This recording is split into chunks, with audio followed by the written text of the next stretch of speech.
Have you ever felt someone hurt you in a way you couldn't quite explain, yet deep down, your soul knew, this isn't right, this isn't fair, this shouldn't be tolerated?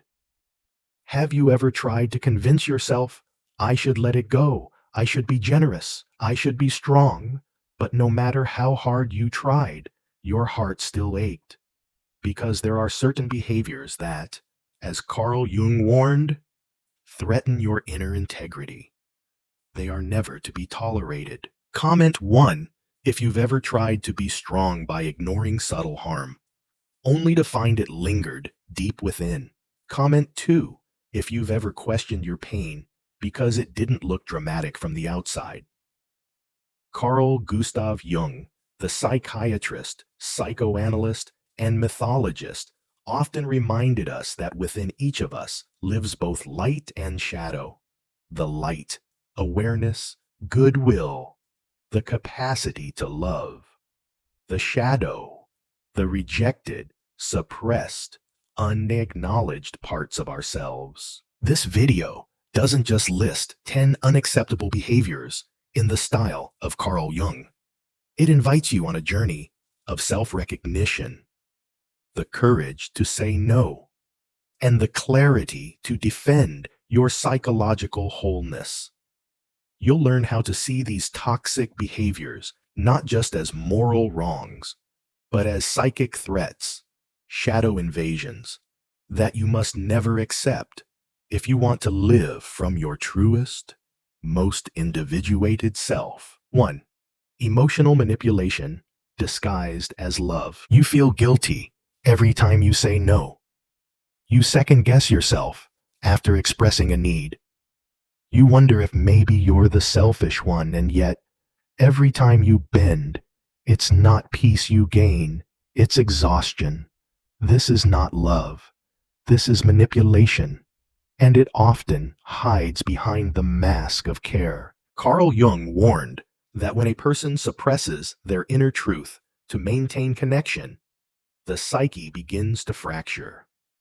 The soul becomes ill, he wrote, when it is denied the truth. Emotional manipulation begins that illness, not with violence, but with the erosion of your inner compass. The manipulator often says they love you, but only as long as you comply. Here's how it works. They don't shout, they sigh, they don't forbid, they worry, they use your empathy against you. Over time, you learn to associate their approval with your silence. You become small to feel safe. You stay agreeable to avoid tension. Jung would call this the triumph of the shadow, not just in them, but in you.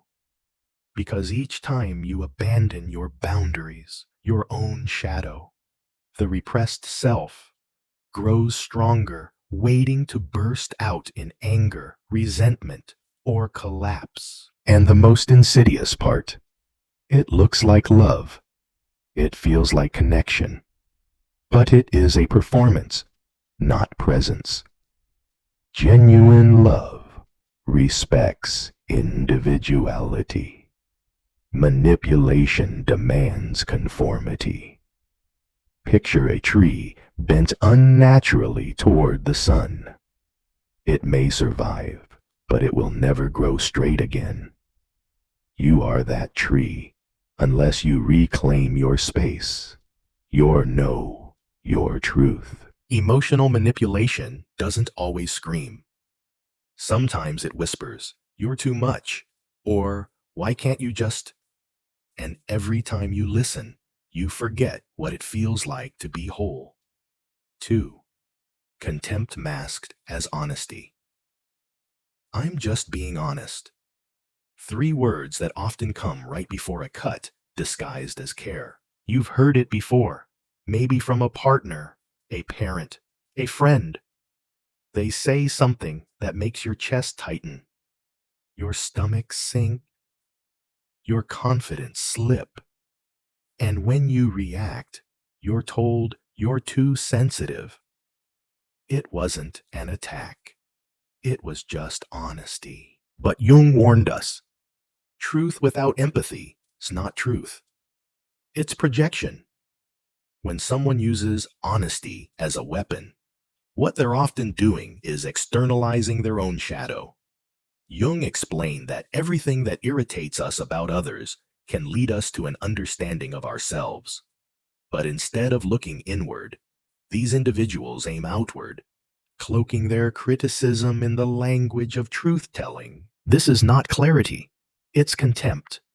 And contempt doesn't correct, it corrodes. It's in the sarcastic remark about your appearance, the constructive feedback laced with superiority, the unsolicited truths that leave you smaller, not stronger. True honesty requires vulnerability. It seeks to connect, not control. But contempt, masquerading as honesty, seeks to elevate the speaker while diminishing the listener. Jung might say, this is a failure of individuation, a refusal to integrate one's own insecurities, projected instead onto those closest to them. Imagine offering someone a mirror and smashing it the moment they look into it. That's what contempt does. It reflects nothing but brokenness, and over time, you begin to internalize this erosion. You wonder if you're always wrong, always flawed, always needing to be fixed.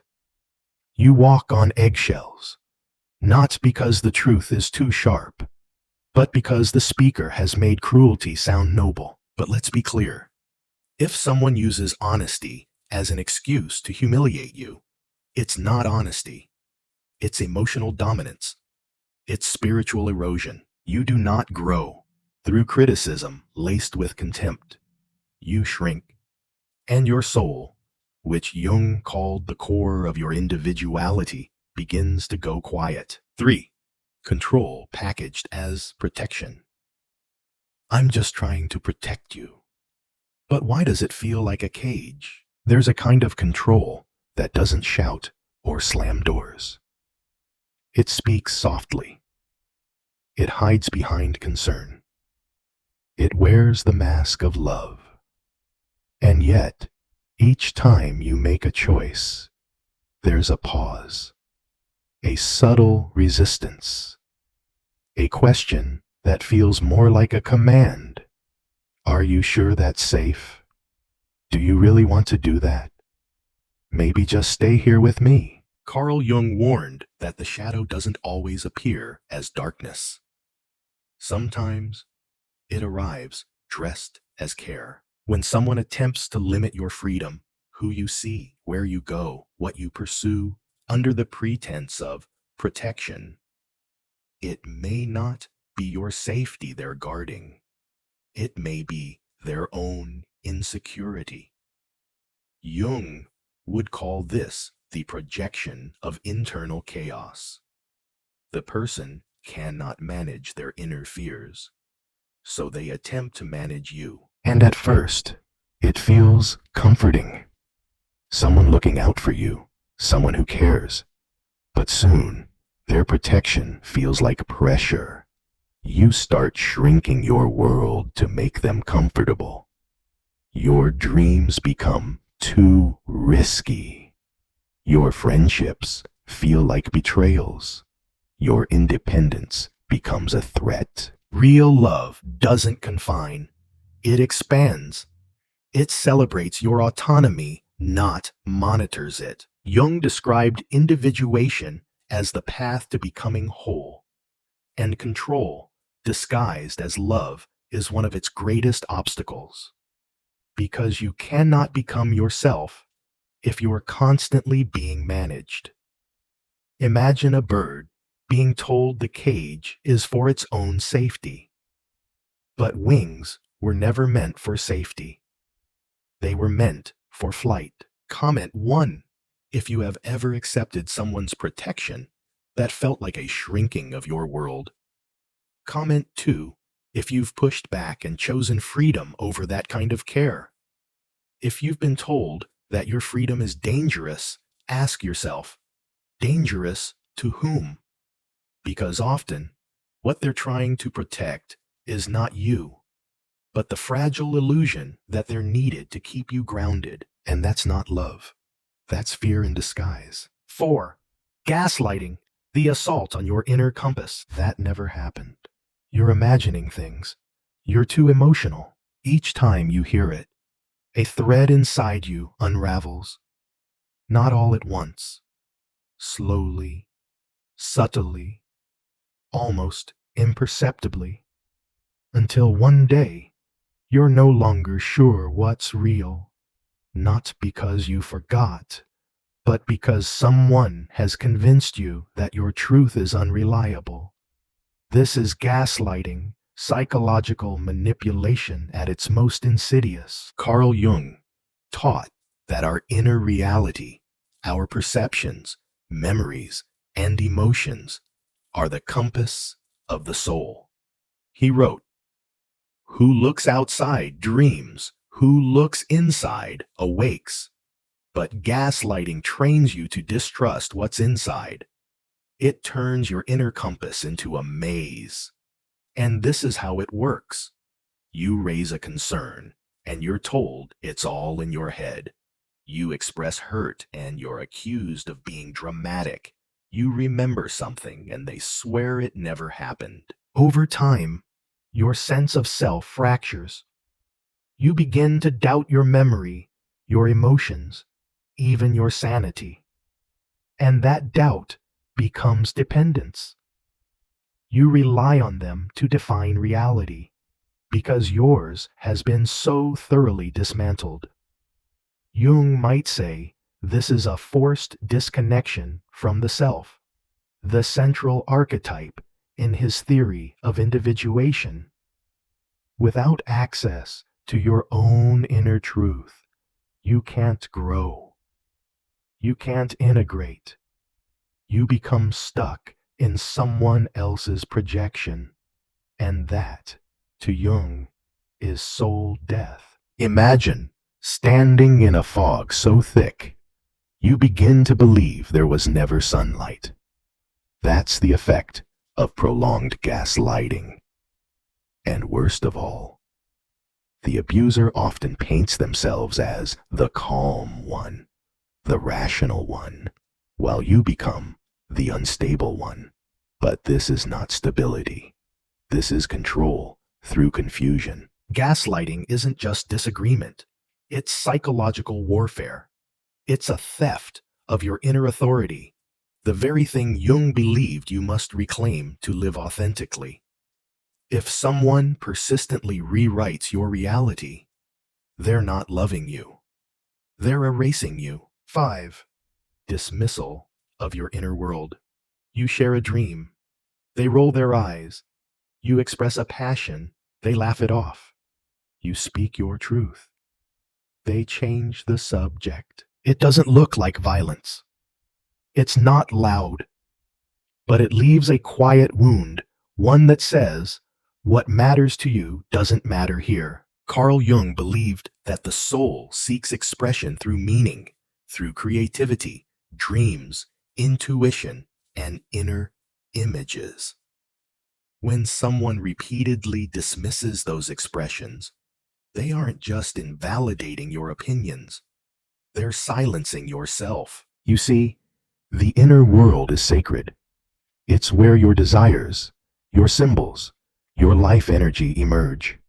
Jung called this the process of individuation, the unfolding of the authentic self. But when your thoughts are mocked, your joy belittled, or your dreams labeled unrealistic, you begin to shrink your voice to fit someone else's comfort. And here's what happens. You start second-guessing your instincts. You abandon your creative spark. You learn to keep quiet, not out of humility, but out of fear. Over time, this isn't just emotional. It becomes spiritual. Because the inner world is the source of all transformation. If it's continually denied, the self can't evolve. Jung warned that this leads to neurosis, a soul trapped between the need for authenticity and the fear of rejection. Imagine a garden you're excited to show someone, but every time you open the gate, they say, "This isn't impressive." Eventually, you stop planting. You stop inviting. You stop blooming. Dismissal doesn't always come in cruel words. Sometimes it's silence, a sigh, a phone glance while you speak, but the message is clear.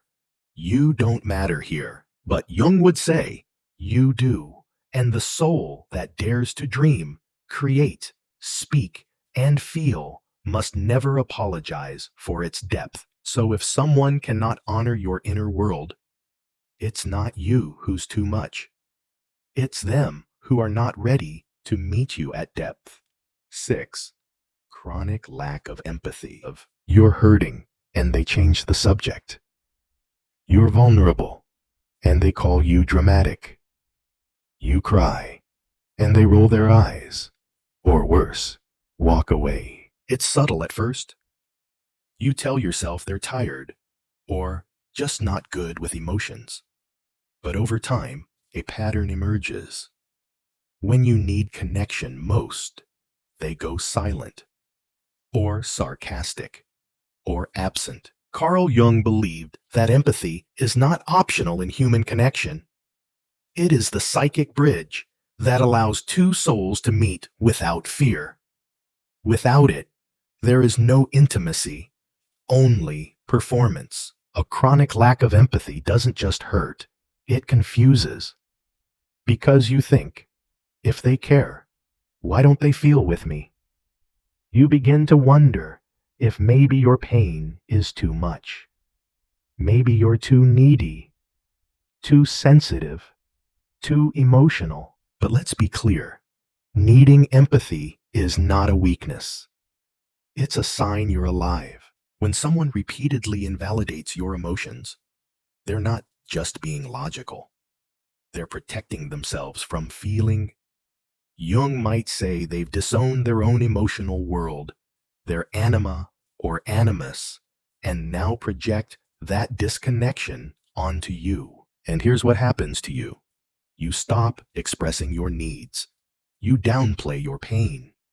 You begin to mistrust your own emotional reality. This leads to what Jung would call psychic alienation, being emotionally exiled, not just by others, but from yourself.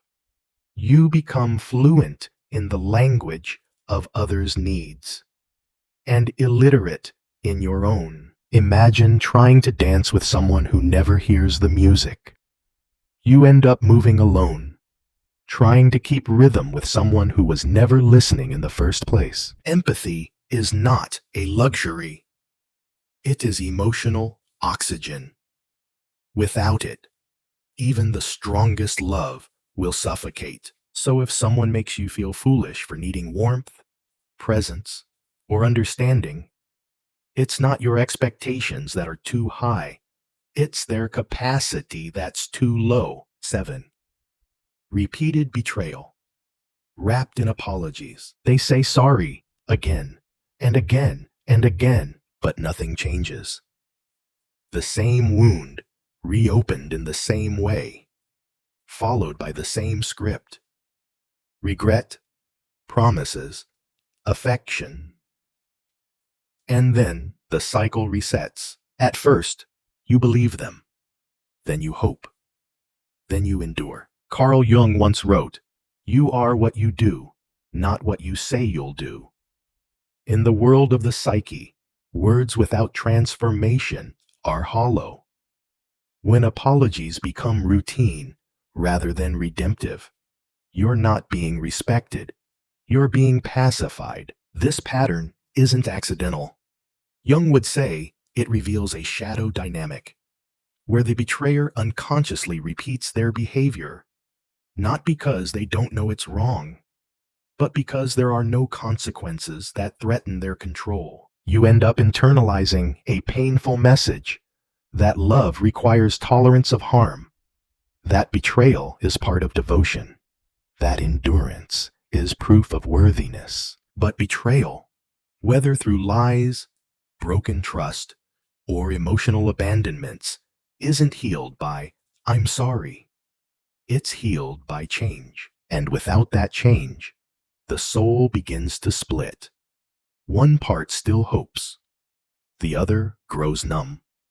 You start to silence your intuition, rationalize the chaos, and mistake resilience for love. Jung taught that true transformation only happens when the unconscious is made conscious, and repeated betrayal thrives in the dark. When you bring awareness to the pattern, you see it for what it is, not love, but manipulation. Imagine someone stepping on your foot every day and saying sorry, but never looking where they're walking. Eventually, you have to move your foot or move yourself. A relationship built on apology instead of accountability is not a bond. It's a trap. You don't have to keep forgiving the same wound. You don't have to carry someone else's refusal to grow. Comment 1 if you've stayed through repeated apologies without real change.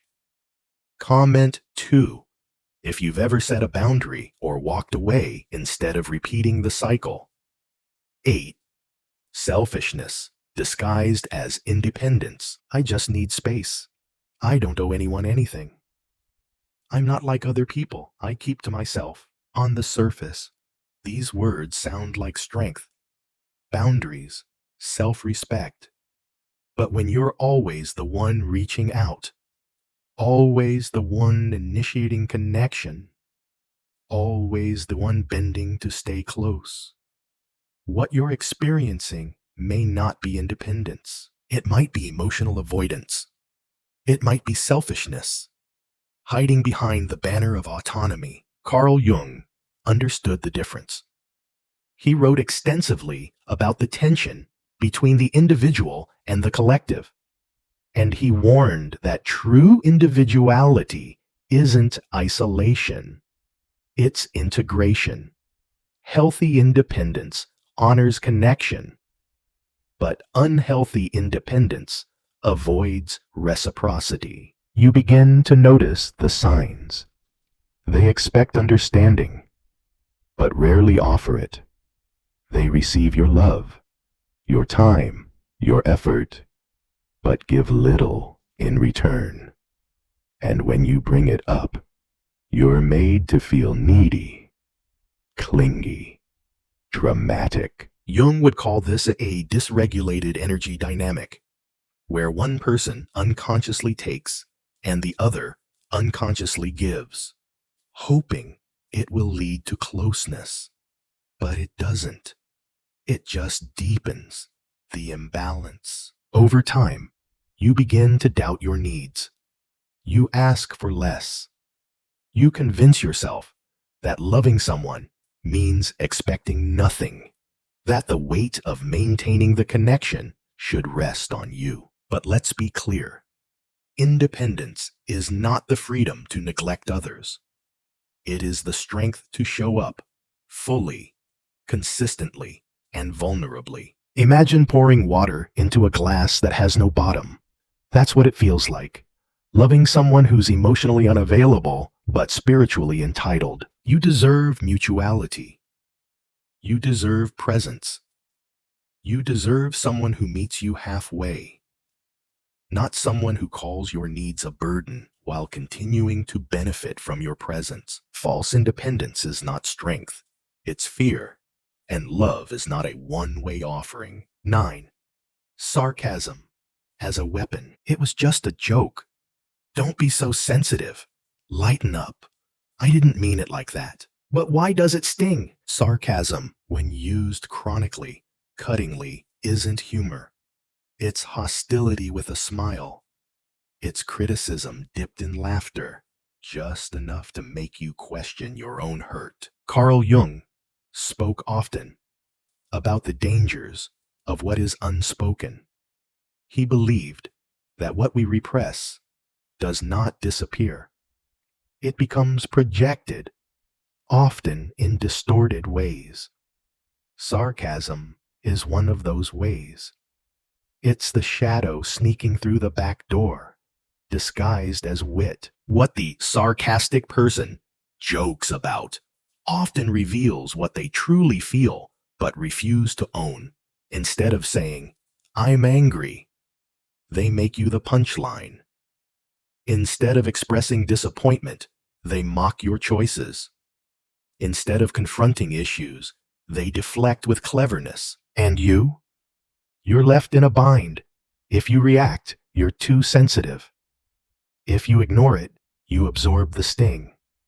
If you speak up, they say you're killing the vibe. Over time, sarcasm conditions you to doubt your feelings, to laugh off disrespect, to shrink your voice so you don't ruin the moment. But Jung would warn, every time we betray our emotional truth, we hand power to the shadow.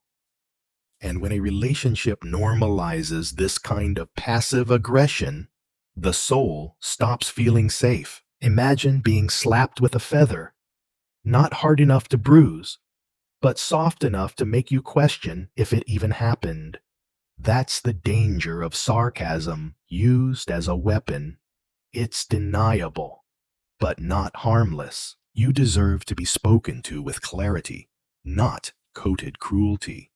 You deserve conversations, not emotional traps disguised as jokes. If someone keeps making you the target of their humor, it's not about you being too serious.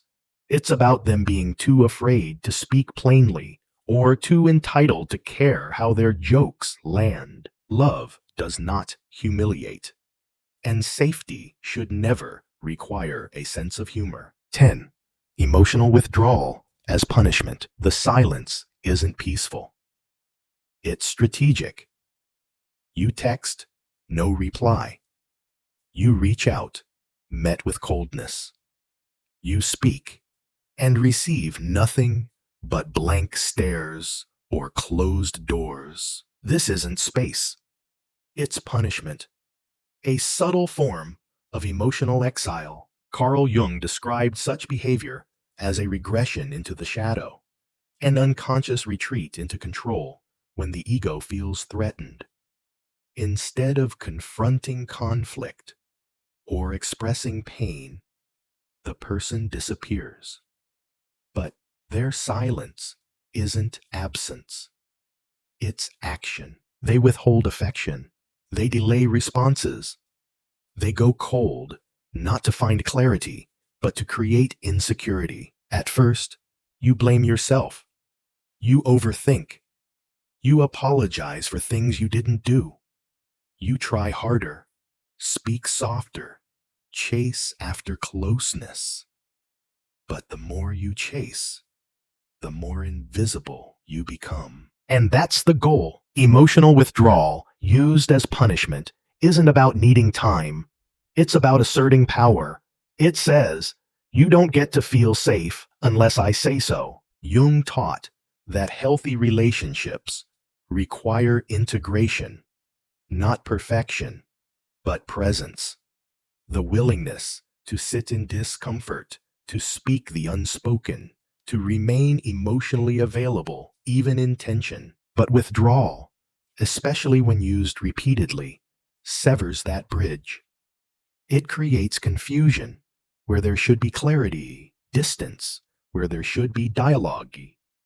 Imagine trying to fix a broken connection, only to find the other person has unplugged completely, silently watching as you fumble in the dark. That's not love.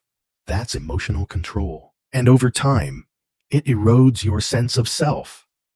You become hyper-aware, walking on emotional eggshells, measuring every word, every action, just to avoid being shut out again. But you are not here to beg for warmth.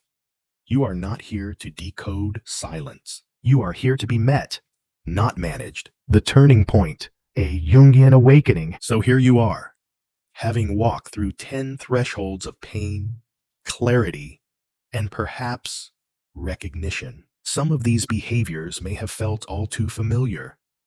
Some may have hit nerves you've tried to bury. Some may have echoed in your past, or still resonate in your present. But Jung did not teach us to collapse under this awareness. He taught us to wake up through it. Because the soul doesn't break from pain, it breaks from pretending that pain isn't happening. Carl Jung believed that the journey toward wholeness, what he called individuation, begins the moment we stop living under the spell of unconscious patterns. When we name what has been normalized. When we refuse to call chaos passion, control care, or cruelty truth. He famously said, "Until you make the unconscious conscious, it will direct your life, and you will call it fate." And that's the real danger of tolerating these behaviors. Not just that they hurt, but that over time, we start calling them normal. We forget that relationships can feel safe. That connection can feel nourishing. That love, at its best, should liberate, not confuse. This is not about blame. This is about reclaiming. Reclaiming your instincts. Reclaiming your inner authority. Reclaiming the self Jung believed was your truest guide. The self that is wise, whole, and quietly waiting for you to come home. You are not too sensitive. You are not overreacting. You are awakening, and that awakening, painful as it may be, is the beginning of everything. You've read the signs. You've felt the sting. And now you see them. This clarity isn't easy. It never is. But it is sacred. Carl Jung didn't write to comfort. He wrote to liberate, to pull the soul out of unconscious suffering and bring it into conscious power. That's what this journey has been about. Not identifying others' flaws, but awakening to your own worth. Because every time you tolerated emotional manipulation, laughed off sarcasm, excused silence, or apologized for asking to be seen, you were not weak. You were loyal. You were trying. You were surviving. But now you're choosing something different. You are choosing clarity over chaos, boundaries over betrayal, truth over tolerance. Jung taught that the path to the self begins with a single, profound act, seeing what is, and refusing to look away. And now, you've done that. So what's next? Next is integration. It's not just knowing these 10 behaviors. It's recognizing where they live in your life, in your relationships, even in your own habits. And then, gently, courageously, beginning to change the pattern, not to punish others, not to make noise, but to come home to yourself. Because you are not here to shrink. You are not here to settle. You are here to rise into the full truth of who you are. And if that means disappointing people who benefited from your silence, so be it. Your soul was never meant to be silent anyway. Your visions will become clear only when you can look into your own heart. Who looks outside, dreams. Who looks inside, awakes. Carl Jung. If this reflection spoke to you, take a moment, not just to nod in agreement, but to act, write, reflect, reclaim, and above all, remember, you are not overreacting. You are awakening. And this, right here, is where your real life begins. Comment 1 if you are ready to reclaim your inner authority and start setting clearer boundaries today. Comment 2 if you'd prefer a gentler first step. Journaling, talking with a friend, or seeking guidance before